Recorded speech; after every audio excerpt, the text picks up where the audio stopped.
ओम शांति। आज 11 सितंबर 2023 के साकार मधुर महावाक्य हैं। मीठे बच्चे, अब नाटक पूरा होता है, घर चलना है, इसलिए इस शरीर रूपी कपड़े को भूलते जाओ। अपने को अशरीरी आत्मा समझो। प्रश्न है आज की मुरली का कि कौन सा वंडरफुल खेल संगम पर ही चलता है, दूसरे युगों में नहीं।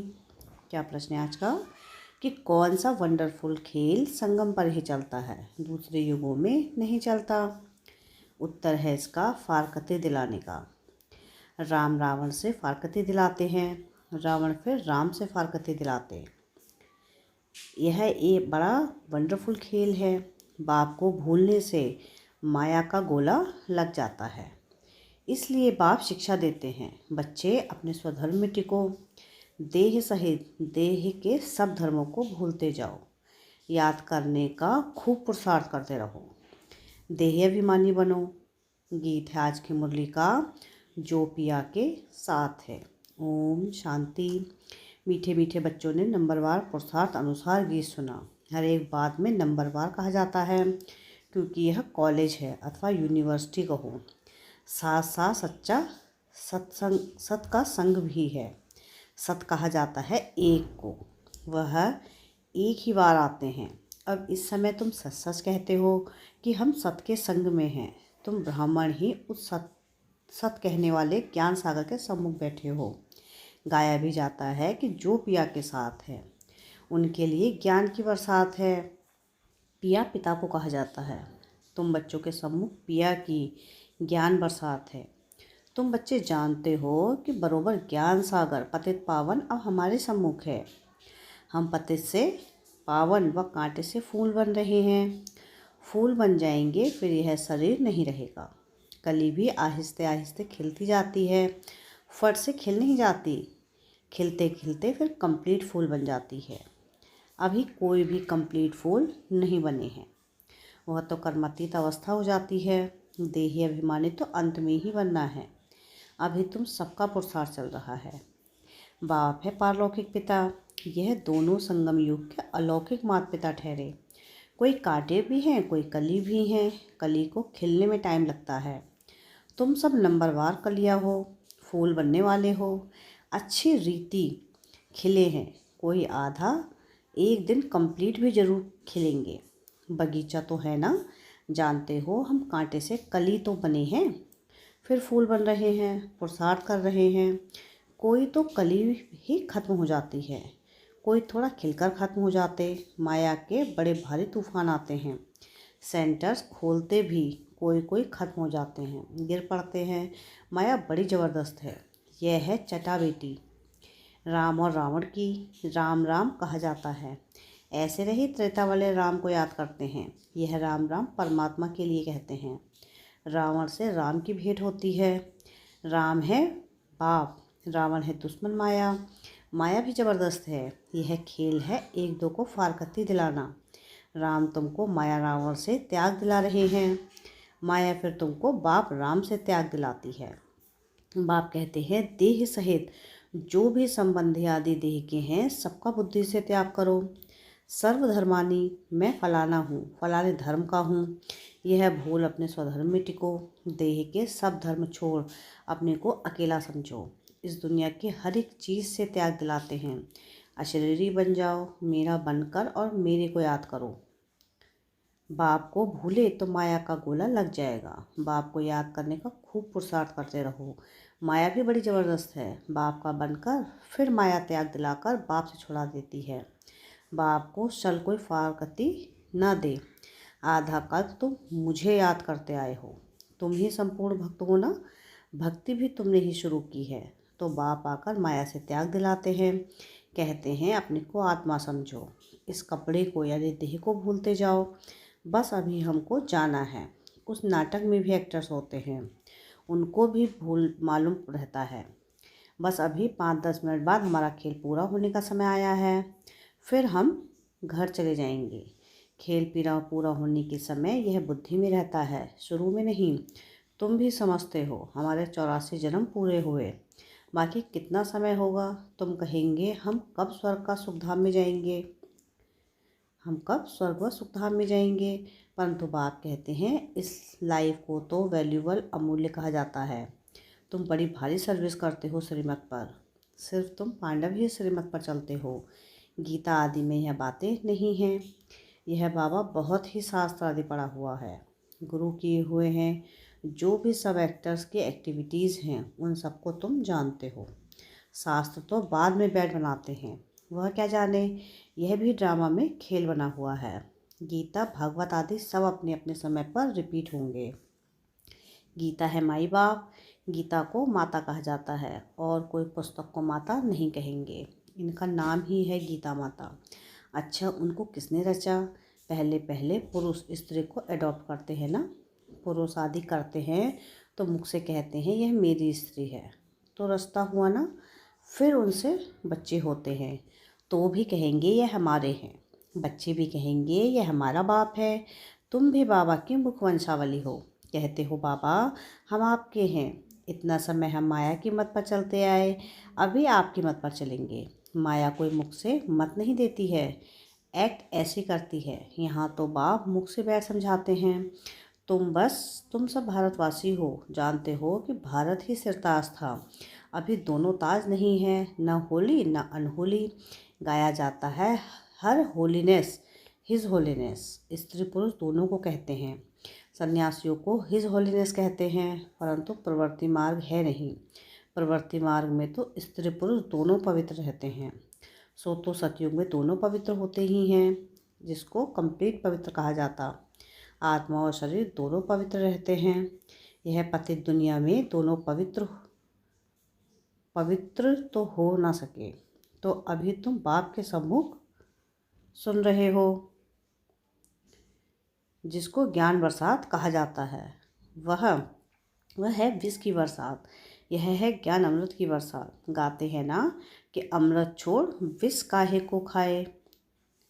तुमको अब ज्ञान अमृत मिल रहा है। भक्ति मार्ग में तो ऐसे ही सिर्फ गाते रहते हैं, अभी तुमको प्रैक्टिकल में ज्ञान अमृत मिलता है। इससे ही अमृत रस नाम पड़ा है, अमृतसर नाम पड़ा है। बाकी तालाब तो ऐसे बहुत हैं, मानसरोवर भी है ना। मानसरोवर मनुष्यों का सरोवर तो वह है नहीं, यह है ज्ञान अमृत का सरोवर। इनको ज्ञान मानसरोवर भी कहा जाता है, ज्ञान सागर भी है। कोई नदियाँ हैं, कोई कैनाल्स हैं, कोई डुबके हैं। नंबरवार है ना। बच्चे समझ गए हैं कि कल्प पहले भी बाप ने समझाया था, फिर अब समझा रहे हैं। तुम निश्चय करते हो कि हम बाबा से राजयोग सीख रहे हैं, जिससे कल्प पहले भी हम स्वर्ग के मालिक बने थे।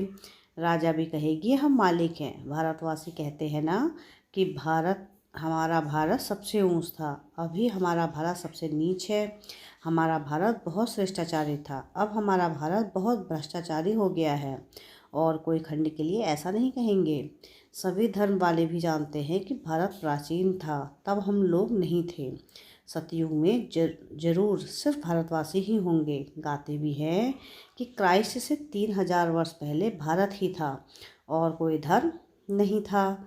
नई दुनिया में नया भारत था, अभी पुराना भारत है। भारत हेवन था, परंतु जिसकी बुद्धि में पूरा बैठता नहीं है, परंतु किसकी भी बुद्धि में पूरा बैठता नहीं है। यह तो बहुत सहज समझने की बात है। बाप तुमको समझा रहे हैं कि तुम प्रैक्टिकल में कर्तव्य कर रहे हो। नंबरवार पुरुषार्थ अनुसार सच्चा व्यास बनना है, सच्ची गीता सुनानी है। तुमको कोई पुस्तक आदि तो हाथ में उठाना नहीं है। तुम तो रूप बसंत हो, तुम्हारी आत्मा गीता का ज्ञान सुनाती है बाप से। तुम्हारी बुद्धि में एक ही बाप है और कोई गुरु गोसाई साधु संत आदि तुम्हारी बुद्धि में नहीं है। तुम कहेंगे हम ज्ञान सागर परमपिता परमात्मा से सुनते हैं, जिसको ही सत श्री अकाल कहा जाता है। अक्षर कितना मीठा है। अकाली लोग बड़ी जोर से कहते हैं सत श्री अकाल। यहाँ तुम बच्चे ज्ञान डांस करते हो, इसलिए कहा जाता है सच तो बिट्ठो नच। सच हो तो खुशी में नाचते रहो, फिर तुम वहाँ जाकर रास विलास करेंगे। मीरा भी ध्यान में रास आदि करती थी, परंतु उसने भक्ति की। तुम कोई भक्ति नहीं करते हो। दिव्य दृष्टिदाता बाप स्वयं तुमको पढ़ा रहे हैं। बहुत बच्चे साक्षात्कार करते रहते हैं तो मनुष्य समझते हैं यह तो जादू है। बच्चे पढ़ाई में झूमते फिरते हैं ना, तुम्हारे लिए भी यह खेल-पाल है, यह कोई सब्जेक्ट नहीं, इनके मार्क्स नहीं, खेलने कूदने की मार्क्स नहीं होती है। यहाँ भी जो इस खेल-पाल में रहते हैं उनको ज्ञान की मार्क्स नहीं मिल सकती। यह तो खेल-पाल है, इसको अव्यक्त खेल कहा जाता है। वह व्यक्त खेल या अव्यक्त खेल, रास आदि करने वाले को मार्क्स नहीं मिलती है। इसलिए बाबा कहते हैं ध्यान से ज्ञान अच्छा है, श्रेष्ठ है। ध्यान तो सिर्फ एम ऑब्जेक्ट का साक्षात्कार है, यह है ही राजयोग। एम ऑब्जेक्ट बुद्धि में है, वह तो इन आँखों से देखते हैं हम फलाना बनेंगे, यहाँ तो यह तुम्हारी है भविष्य की एम ऑब्जेक्ट। प्रिंसेस बनना है, फिर तो महाराजा महारानी बनते हो। बिगर एम ऑब्जेक्ट अगर कोई कॉलेज में बैठे तो उनको क्या कहेंगे? भारत में और जो सत्संग हैं उनमें कोई एम ऑब्जेक्ट नहीं है। इसको यूनिवर्सिटी भी कहा जाता है, पाठशाला भी कह सकते हैं। सत्संग को भी कभी पाठशाला नहीं कहा जाता। तुम बच्चे जानते हो हम पतित पावन गॉड फादरली यूनिवर्सिटी में पढ़ते हैं। सारी यूनिवर्स को तुम पवित्र स्वर्ग बनाते हो, अपने लिए ही इस यूनिवर्स को स्वर्ग बनाते हो। जो बनाएंगे वही फिर राज्य करेंगे। ऐसे तो नहीं सब स्वर्ग के मालिक बनेंगे। जो पूरे नरकवासी हैं, जिन्होंने द्वापर से भक्ति की है, वही स्वर्गवासी होंगे। बाकी सब मनुष्य सरसों में सल पिसकर खत्म होंगे। आत्माएं वापस बाप के पास जाएंगी। कितना बड़ा विनाश होना है। अभी तो बहुत प्रजा है, कितना बेड गिनेंगे, एक्यूरेट गिनती कर ना सके। दुनिया में कितने मनुष्य हैं, यह सब खत्म हो जाएंगे। बच्चों को बनेन ट्री का भी मिसाल बताया है।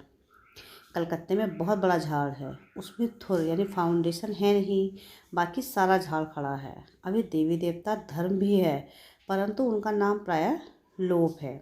ऐसे नहीं कहेंगे कि फाउंडेशन है ही नहीं, सड़ा हुआ भी कुछ न कुछ निशान तो रहेगा ना। प्राय लोप का अर्थ ही है, बाकी थोड़ा रहा है, चित्र है।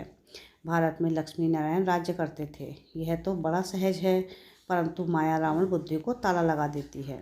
परमपिता परमात्मा है बुद्धिवानों की बुद्धि।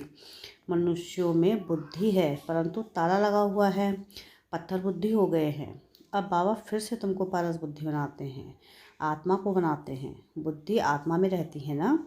कहा जाता है ना कि तुम तो पत्थर बुद्धि भैंस बुद्धि हो।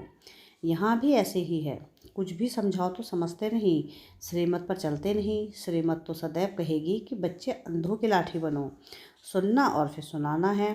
इसलिए सर्विस में दूर जाना भी पड़ता है, एक जगह बैठ तो नहीं जाना है। अभी तुम ज्ञान और योग सीख रहे हो।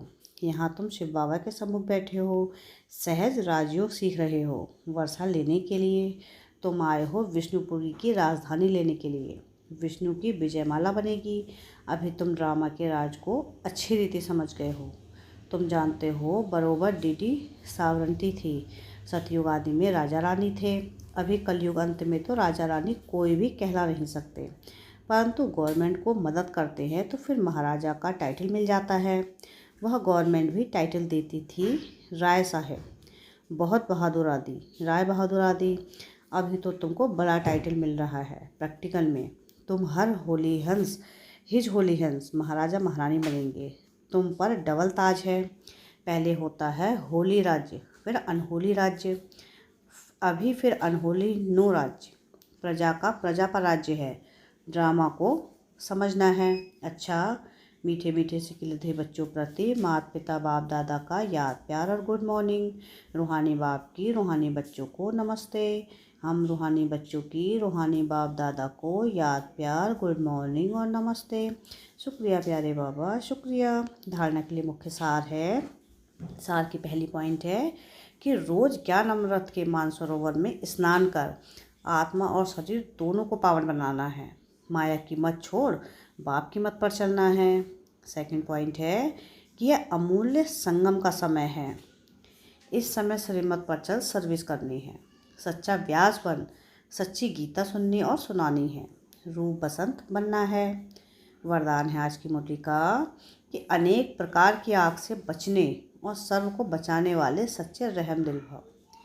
क्या है वरदान? अनेक प्रकार की आग से बचने और सर्व को बचाने वाले सच्चे रहम दिल भव। आज का मानव अनेक प्रकार की आग में जल रहा है। अनेक प्रकार के दुख, चिंताएं, समस्याएं, भिन्न भिन्न प्रकार की यह चोट जो आत्माओं को लगती है, यह अग्नि जीते हुए जलने का अनुभव कराती है। लेकिन आप ऐसे जीवन से निकल श्रेष्ठ जीवन में आ गए। आप शीतल सागर के कंठे पर बैठे हो, अतीन्द्रिय सुख शांति की प्राप्ति में समाये हुए हो। तो रहमदिल बन अन्य आत्माओं को भी अनेक प्रकार की आग से बचाओ। गली गली में ज्ञान स्थान बनाकर सबको ठिकाना दो। स्लोगन है आज की मुरली का, जिनकी एक बाप से सच्ची प्रीत है उन्हें अशरीरी बनना सहज है। क्या है स्लोगन आज का? जिनकी एक बाप से सच्ची प्रीत है उन्हें अशरीरी बनना सहज है। अच्छा, ओम शांति।